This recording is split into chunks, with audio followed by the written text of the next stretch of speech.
Setiap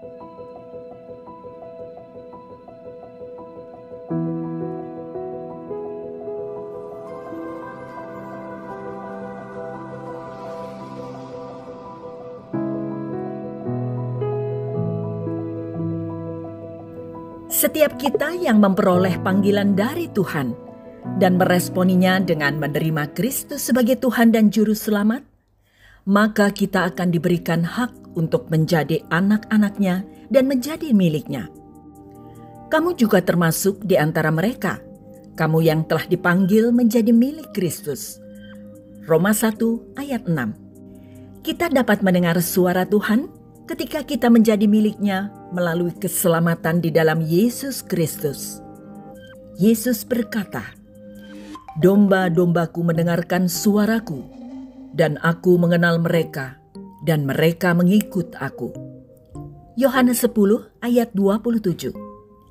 Mereka yang menjadi milik Kristus memiliki Roh Kudus yang mendiami, dan Dia membantu kita mengenali kebenaran Allah dan arahannya di dalam hidup kita.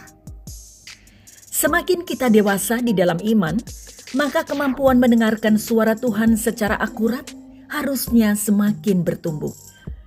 Mendengar suara Tuhan seperti itu tidak boleh dikacaukan dengan klaim mendapatkan wahyu baru dari Tuhan, tetapi lebih mengacu pada komunikasi dengan Tuhan saat kita berhubungan dengannya melalui Kristus. Juga harus diperhatikan bahwa kadang-kadang orang mengaku telah mendengar suara Tuhan, menyuruh mereka melakukan ini atau itu. Padahal mungkin itu suara pikiran mereka sendiri yang berbicara. Cara utama Tuhan berbicara kepada kita hari ini adalah melalui firman-Nya yang tertulis. Jadi Alkitab adalah tempat pertama yang harus kita lihat untuk mendengar suara Tuhan. Melalui Alkitab kita dapat mempelajari karakter Tuhan dan bagaimana Dia berbicara. Sebagai firman Allah yang tertulis, Alkitab hidup dan aktif dan bermanfaat bagi kita. Sebab firman Allah hidup dan kuat dan lebih tajam daripada pedang bermata dua manapun. Ia menusuk amat dalam, sampai memisahkan jiwa dan roh, sendi-sendi dan sumsum. Ia sanggup membedakan pertimbangan dan pikiran hati kita. Ibrani 4 ayat 12. Segala tulisan yang diilhamkan Allah memang bermanfaat untuk mengajar, untuk menyatakan kesalahan, untuk memperbaiki kelakuan, dan untuk mendidik orang dalam kebenaran. 2 Timotius 3 ayat 16. Ketika kita membaca Alkitab dengan hati yang mencari pengertian, kita secara aktif mendengarkan suara Tuhan. Sebagian besar kehendak Tuhan untuk hidup kita sudah dinyatakan dalam Alkitab. Bagian kita adalah menuruti apa yang telah Tuhan katakan kepada kita di halaman-halamannya. Segala sesuatu yang kita pikir kita dengar dari Tuhan harus sesuai dengan apa yang telah Dia nyatakan kepada kita. Misalnya, jika kita merasa Tuhan mendorong kita untuk melakukan sesuatu, tetapi itu bertentangan dengan Alkitab, pesan itu bukan dari Tuhan. Tuhan juga dapat berbicara melalui orang lain. Ini bisa datang dalam bentuk percakapan dengan seorang teman atau penasihat, Amsal 27 ayat 17, pesan dari seorang pastor atau pendeta, Roma 10 ayat 17, atau hikmat dari penasehat yang saleh, Amsal 15 ayat 22.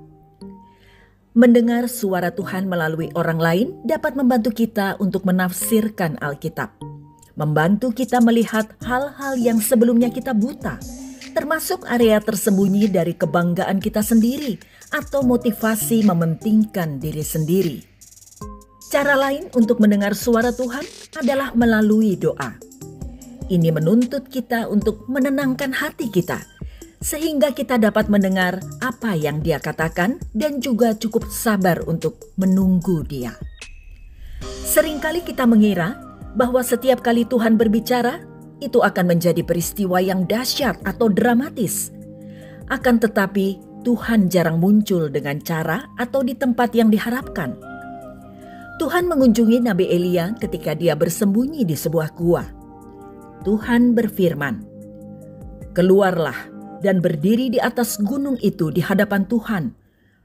Maka Tuhan lalu, angin besar dan kuat yang membelah gunung-gunung dan memecahkan bukit-bukit batu, mendahului Tuhan. Tetapi tidak ada Tuhan dalam angin itu. Dan sesudah angin itu, datanglah gempa. Tetapi tidak ada Tuhan dalam gempa itu. Dan sesudah gempa itu, datanglah api. Tetapi tidak ada Tuhan dalam api itu. Dan sesudah api itu, datanglah bunyi angin sepoi-sepoi basah. 1 Raja-Raja 19 ayat 11 hingga 12. Lalu, di ayat selanjutnya, kita melihat Tuhan hadir dalam bisikan yang lembut. Sangat penting untuk dapat membedakan suara Tuhan dari suara Anda sendiri atau suara musuh, sehingga Anda dapat mengikuti perintah Tuhan. Mazmur 119 ayat 125, lihat juga Filipi 1 ayat 9 hingga 10. Salah satu strategi yang bermanfaat adalah mencoba membuat jurnal doa. Tuliskan beberapa pokok doa Anda kepada Tuhan dan catat apa yang menurut Anda yang Tuhan katakan kembali kepada Anda. Ketika Anda menuliskan hal-hal yang menurut Anda Tuhan mungkin katakan kepada Anda dapat membacanya kembali nanti dan melihat bagaimana Dia menyelesaikannya dan dikuatkan kembali dalam iman Anda.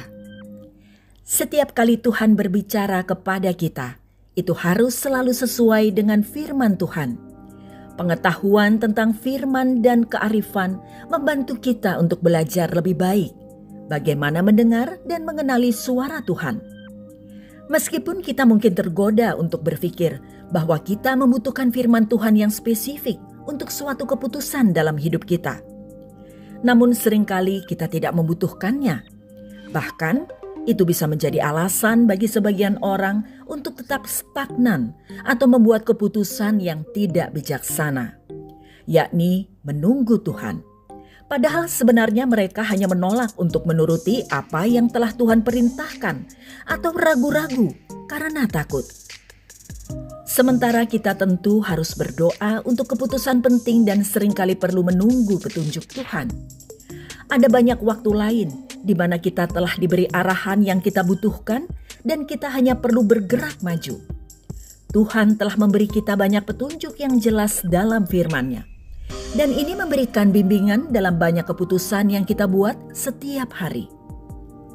Ketika kita berlatih mendengar suara Tuhan, kita dapat meminta hikmat darinya dalam situasi apapun dalam hidup kita. Tetapi apabila di antara kamu ada yang kekurangan hikmat, hendaklah ia memintakannya kepada Allah yang memberikan kepada semua orang dengan murah hati dan dengan tidak membangkit-bangkit, maka hal itu akan diberikan kepadanya. Yakobus 1 ayat 5. Tuhan memberi kita kebebasan untuk membuat keputusan, tetapi Dia setia membimbing kita di jalan yang harus kita tempuh. Dia membimbing kita dengan firman-Nya, suaranya, dan umat-Nya.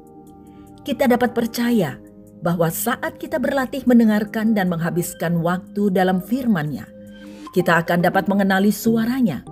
Bila kamu menyimpang dari jalan, di belakangmu akan terdengar suaranya yang berkata, "Inilah jalannya, ikutilah jalan ini." Yesaya 30 ayat 21.